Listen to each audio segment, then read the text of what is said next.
Tama ba na tawagin po itong Davao model or Davao style, Mr. Chair? I cannot control the semantics. Mr. Chair, yes or no? Davao style. Do not ask me to answer yes or no. You are not an investigator.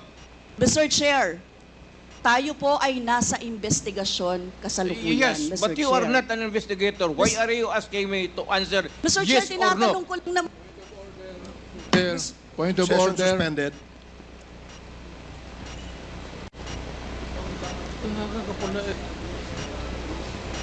Point of order, Mr. Chair. Ano ka, police?